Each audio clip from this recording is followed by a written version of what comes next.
Hello viewers, welcome to my channel and thank you for watching the videos. In this video lecture 3 of fluid dynamics, and in this lecture we will be doing the potential flow or the velocity potential or velocity function. तो हम एक flow लेते हैं कि एक fluid flow है किसी एक टाइम पर t पर, एट टाइम t इसकी वेलोसिटी q है जो कि यू वी डब्ल्यू से इसके कंपोनेंट से डिनोट हो सकती है, means U I plus V J plus W K के। ये हमारा स्टैंडर्ड फॉर्म भी है। So this is fluid velocity. और हम ये भी एज्यूम करते हैं किसी इंस्टेंट टाइम t पर एक स्केलर फंक्शन एग्जिस्ट करता है phi x Y Z T. ये स्केलर फंक्शन है, ये एग्जिस्ट करता है और ये यूनिफॉर्म है थ्रू फील्ड ऑफ फ्लो। जो हमारा फ्लोइंग फ्लूइड है तो जो इसका फील्ड है ये फील्ड ऑफ फ्लो कहलाएगा। तो स्केलर फंक्शन जो है यूनिफॉर्म है, uniform through out the entire field, through out the entire field, पूरे जो फील्ड है फ्लूइड का, फील्ड ऑफ फ्लो, इसमें ये यूनिफॉर्म है। And such that minus D phi is equal to U D X plus V D Y plus W D Z. ये scalar function इस form का है जो कि यूनिफॉर्म है throughout the entire field of flow. Minus D phi को हम लिख सकते हैं minus del phi upon del X D X, because ये टोटल डिफ्रेंशिएशन है, del phi upon del Y D Y plus del phi upon del Z. dz is equal to u dx plus v dy plus w dz। तो right hand side भी differential है, exact differential है। ये हम coefficients को compare कर लेंगे dx dy dz के। So u is equal to minus del phi upon del x, v is equal to minus del phi upon del y and w is equal to minus del phi upon del z. So हम लिख सकते हैं q is equal to जो velocity है, because वो क्या है, del phi upon del x with minus sign into i plus v की वैल्यू यहाँ पर माइनस होगी del phi upon del Y J. So we just put and then see what happens. We can write down value of u v w in q, so it becomes minus, we take common, del upon del x into I plus j del upon del y plus k del upon del z and phi. If we write this we get q. So this is minus del phi, which is minus grad phi। ये gradient phi की definition होती है। So we can write this, phi is called the velocity potential. अब पहले थोड़ी सी बात gradient की कर लें और तब हम वापस आएंगे यहाँ पर इसी पॉइंट पर। एक gradient of a scalar function, क्योंकि ये हमें ज़रूरत होगी वेक्टर कैलकुलस में भी और यहाँ पर भी। Gradient of a scalar field वहाँ हमने डिस्कस कर चुके हैं इसको वेक्टर कैलकुलस में। इज ए वेक्टर फील्ड, ये स्केलर फील्ड का है, लेकिन जो रिजल्ट हमें ऑब्टेन होता है वो जब हम ग्रेडियंट ले लेते हैं स्केलर फील्ड का तो वो वेक्टर ऑब्टेन होता है, वेक्टर फील्ड। जैसे कि आप यहाँ देख रहे हैं कि फाई जो है स्केलर फंक्शन है और जब इस पे हमने ये ग्रेडियंट, ये डेल जो है ग्रेडियंट ऑपरेटर है, इसे ऑपरेट कर दिया तो जो क्वांटिटी हमारी आई वो एक वेक्टर आएगी। ये स्केलर था, फाई स्केलर था, उस पर ग्रेडियंट अप्लाई किया तो एक वेक्टर क्वांटिटी आ गई जो कि q के इक्वल है। And this is vector field and the gradient vector can be interpreted as the direction and rate of fastest increase, the direction and rate of fastest increase. And suppose if the gradient of a function is non-zero at p, the direction of gradient is the direction in which function increases. हम इसे एक example से देखते हैं। मान लीजिए यहाँ ये बहुत डेंस क्वांटिटी है या फ्लूइड है, एंड इसके आउटसाइड लिटिल बिट ये थिनर होता जा रहा है। So this is thinner, this is further thinner. So number of dots are telling that it is becoming thinner. So density आप कह सकते हैं या flow कह सकते हैं या fluid, it is a sink. So what is happening that it is dense here and light here. So the direction will be this. Its direction and rate fastest increase, rate of fastest increase. So कम की तरफ से ज़्यादा की तरफ है direction gradient की। सो ये gradient को शो करता है। अब हम इसी तरह मान लीजिए, you can think of that it's a straight also, and this side here it is dense and here light. So gradient will be in this direction. So from light to darker or denser.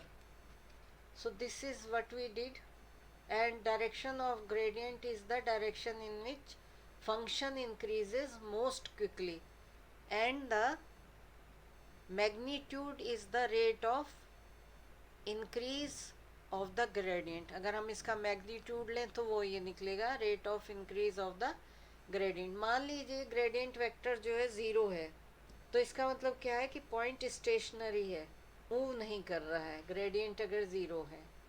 और ये हमने बात की gradient of a scalar field. अगर gradient किसी vector field का है, vector field, उस केस में हम टेंसर एनालिसिस करते हैं, क्योंकि वहाँ पर क्या होगा कि इन दैट केस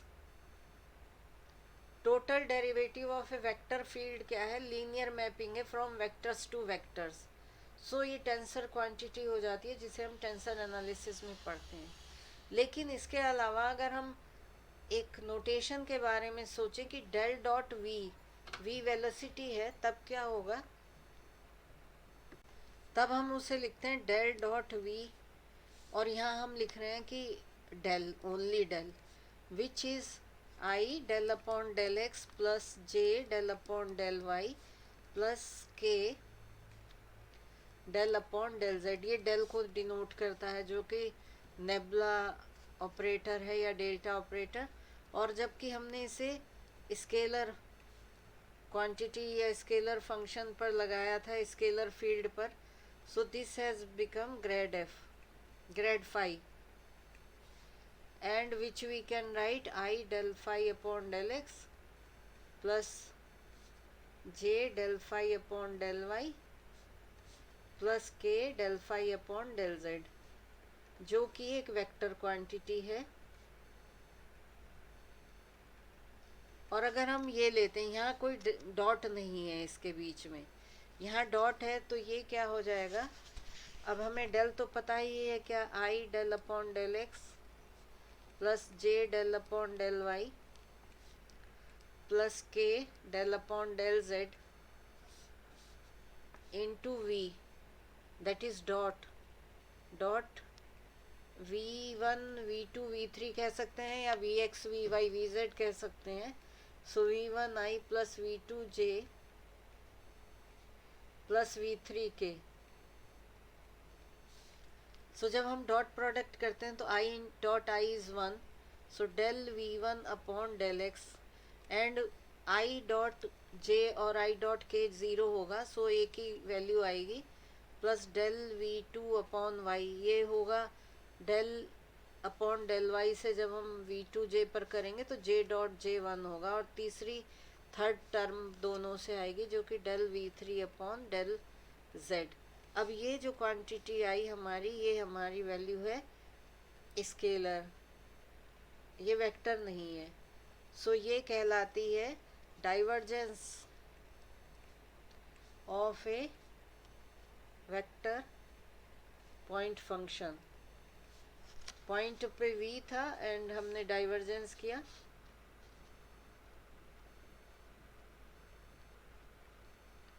सो अभी ये क्लियर हो गया होगा। हम अभी इसकी बात कर रहे हैं, ग्रेडियंट हमने किया, सो दैट गेव फाई पर हमने ग्रेडियंट अप्लाई किया with minus sign, so q is equal to minus grad phi, and phi जो है वेलोसिटी पोटेंशियल है, और यही हम इसमें पढ़ रहे हैं। अब निगेटिव साइन इसमें क्या शो करता है, वो शो करता है कि फ्लो हमेशा जो होगा वो हायर टू लोअर की तरफ मूव करेगा। Flow takes place from higher to lower potentials. Flow takes place from higher to lower potential.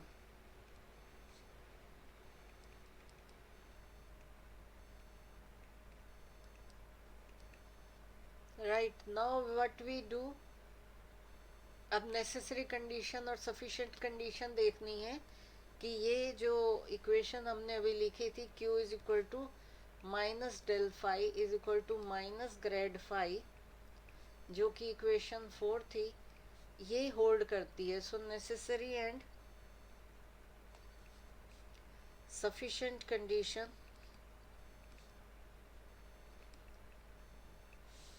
For 4 to hold is, ये होल्ड करती है, तो इसके लिए है del cross q is equal to zero, जिसे हम कर्ल क्यू भी कहते हैं। Curl q is equal to zero. अब कर्ल क्या होता है, आई जे के अगर निकालनी हो वैल्यू कर्ल की तो कैसे निकालेंगे, वो ये डिटर्मिनेंट को हम सॉल्व करेंगे, del upon del x del upon del y del upon del z, और यू वी क्यू के कंपोनेंट से यू वी डब्ल्यू, सो यू वी डब्ल्यू, इससे हमें कर्ल क्यू मिल जाएगा। So curl q is equal to this and this is zero. सो ये कंडीशन है कि ये होल्ड करे। अब हम इस कर्ल क्यू को अगर ओपन करके लिखें, सो आई डेल डब्ल्यू upon del y minus del v upon del z, i j के रिस्पेक्ट में ओपन कर रहे हैं, plus j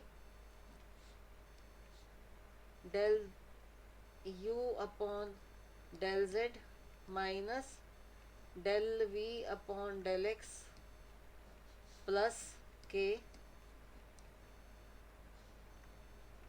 del v upon del x minus del u upon del y is equal to zero.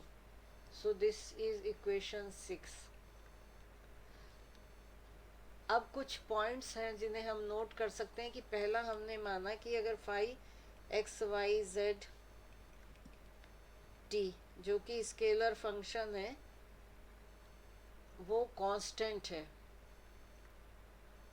और ये surface को denote कर रहा है, सो हम कहें कि surfaces the surfaces phi x Y Z t is equal to constant. So ये अगर कांस्टेंट है तो क्या कह लेते हैं, आर कॉल्ड इक्विपोटेंशियल्स,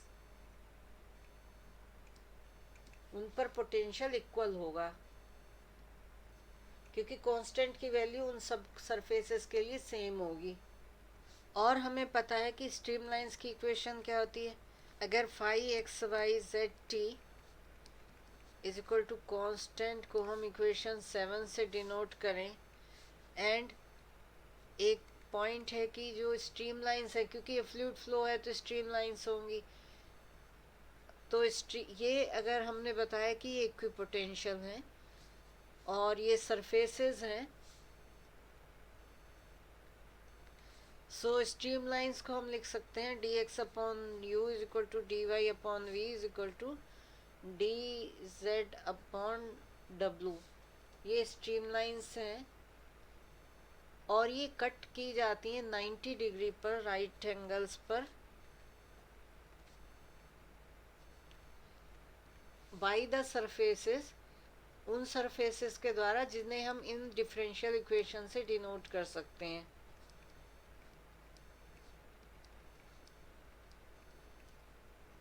तो अगर ये कंडीशन एग्जिस्ट करती है जो अभी हमने मेंशन की कि ये डिफरेंशियल इक्वेशन शो करती है सरफेसेस को, इक्वेशन 9, ये सरफेसेस कट करती हैं स्ट्रीम लाइंस को, जो डिनोट हो रहा है इक्वेशन 8 से 90 डिग्री पर। और ये अगर ट्रू है ये सिचुएशन, ये कंडीशन, तो इसको हम दिखा सकते हैं कि इसका मतलब है कि इक्वेशन 9 जो है वो इक्वेशन 7 का सॉल्यूशन है।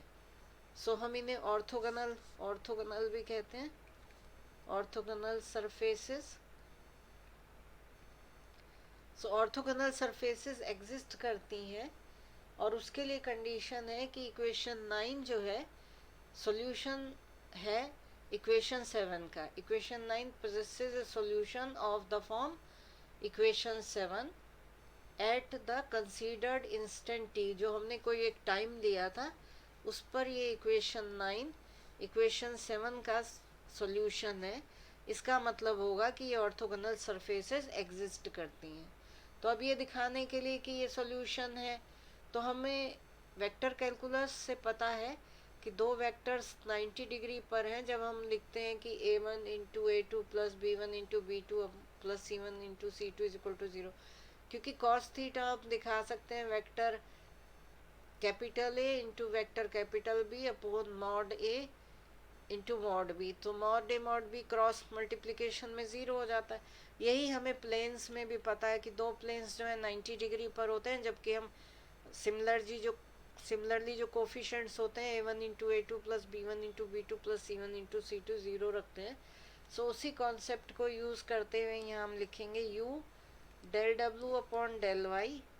u यहाँ से लिया, और जो इक्वेशन हमने अभी पीछे लिखी जहाँ curl q is equal to 0 लिखा, एंड कर्ल q को जब एक्सपेंड करके लिखा which is i del w upon del y minus del v upon del z।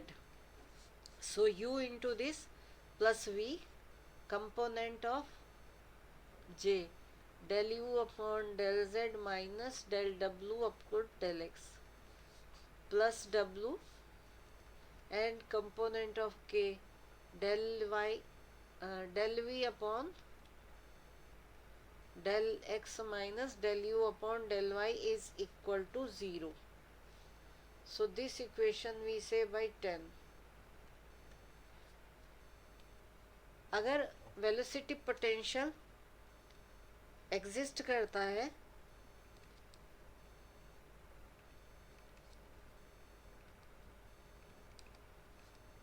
तो इसका मतलब क्या हुआ, देन हमने अभी इक्वेशन निकाली थी that u is equal to minus del phi upon del x, and v is equal to था minus del phi upon del y, and w is minus del phi upon del z। अब हमें ये value निकालनी है del w upon del y minus del v upon del z। ये तीनों हमें निकालनी है। So first we take this one, so this is del w upon del y is minus del square phi upon del y del z, and del v upon del z will be minus it will become plus del square phi del z del y। ये value आ गई। और अगर हम ये देखें तो ये 0 के इक्वल हो गया, तो इसका मतलब हम कह सकते हैं del w upon del y is equal to del v upon del z. Similarly हम सेकंड वाला करें, del u upon del z minus del w upon del x, ये भी 0 के बराबर आ जाएगा, and which implies del u upon del z is equal to del w upon del x, and third से हमें मिल जाएगा del v upon del x is equal to del u upon del y. ये हमारी condition आ गई। सो इन्हें हम कह सकते हैं 11 एंड 12। सो इक्वेशन 11 और 12 यूज़ करके इन इक्वेशन 10 हम देखते हैं, दिस इज इक्वेशन 10, कि ये सेटिस्फाई हो रही है। So by using equation 11 and 12 equation 10 is satisfied. इसका मतलब क्या है कि सरफेस एग्जिस्ट करती हैं, hence surfaces exist which cut the streamlines orthogonally. Hence surfaces exist which cut the streamlines orthogonally। ठीक है, और हम ये भी कंक्लूड कर सकते हैं that at all points of field of flow, जो हमने सारा फ्लो लिया है, the equipotentials are cut orthogonally by the streamlines, ये भी हम कह सकते हैं। So at all points, one more conclusion, at all points of field of flow, the equipotential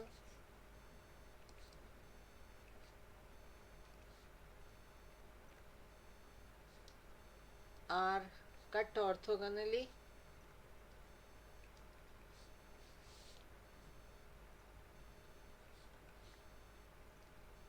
by the streamlines।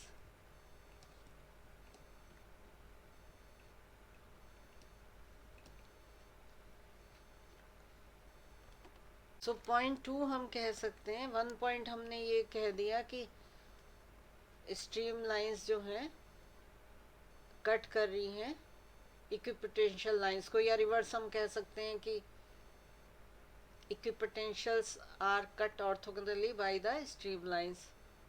So equation 5 जो कि curl Q is equal to 0, ये अगर हमारा होल्ड कर रहा है, एग्जिस्ट कर रहा है, द फ्लो इज नोन, ये इम्पोर्टेंट प्रॉपर्टी है, flow is known the potential kind, potential flow,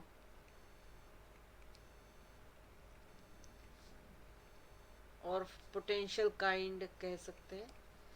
and for potential flow we can say that curl Q is equal to 0, कि अगर कोई फ्लो जो है पोटेंशियल फ्लो है तो उसे हम कह सकते हैं कि कर्ल Q अगर सेटिस्फाई हो रहा है तो वो फ्लो पोटेंशियल फ्लो है, और हम इसे इरोटेशनल फ्लोस के नाम से भी जानते हैं।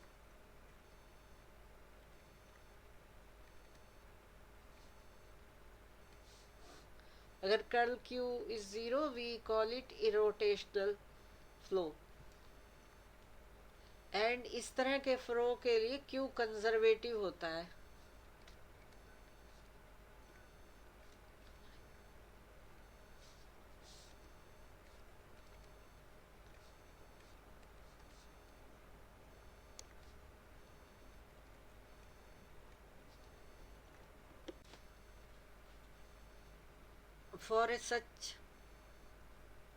For such a flow of field of Q is conservative. So for such a flow of field of Q is conservative. So हमारा फील्ड कब कंजर्वेटिव होता है, वेक्टर फील्ड हम कहें कब कंजर्वेटिव कहलाता है। Force is called conservative if the work it does on an object, कोई फोर्स है और वो किसी ऑब्जेक्ट पर वर्क कर रहा है, और ये इस ऑब्जेक्ट को मूव कर रहा है, A to B मूव कर रहा है, और वो वर्क जो है is always same, work is always same done by the force. और इसके साथ कंडीशन क्या है कि no matter what path is taken, कोई भी पाथ ले वो, चाहे यहाँ से यहाँ जाए, यहाँ से यहाँ जाए, और whatever, it may come to this way, it may come to, so the work it does that force on an object moving from any point A to another point B is always the same. So इसे हम अगर दूसरे शब्दों में कहें integral के form में, तो if this integral is always path independent, so field of Q will be conservative in this case. Now point 3 is incompressible fluid है अगर, तो उसके लिए इक्वेशन ऑफ कंटिन्यूटी हम लिख सकते हैं del u अपॉन del x plus del v अपॉन del y plus del w अपॉन del z is equal to 0. ये इनकम्प्रेसिबल के लिए. And suppose the fluid move irrotationally, and हम ये सपोज कर रहे हैं that the fluid move irrotationally, then the velocity potential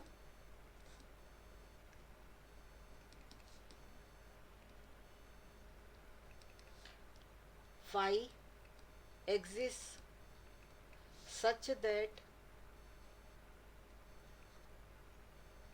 u is equal to minus del phi upon del x, v is equal to minus del phi upon del y, and w is equal to minus del phi upon del z. And these two equations, this equation say A and this equation B, A and B, if we use equation B, equation A reduces to del square phi upon del x square plus del square phi upon del y square plus del square phi upon del z square is equal to 0. सो ये हमें दिखाता है कि phi जो एक harmonic function है, ये harmonic function की कंडीशन होती है जो कि हमने कॉम्प्लेक्स एनालिसिस में पढ़ी थी. एंड ये लैप्लास इक्वेशन को सेटिस्फाई कर रही है. So del square phi is equal to 0, ये लैप्लास इक्वेशन है. और जहाँ हम लिख सकते हैं डेल को लिख सकते हैं del is equal to del square upon del x square plus del square upon del y square plus del square upon del z square, del square upon del z square. So next lecture में हम questions जो examples हैं past year के potential flow पर करेंगे. And then we will take vorticity vector and vortex line. Thank you.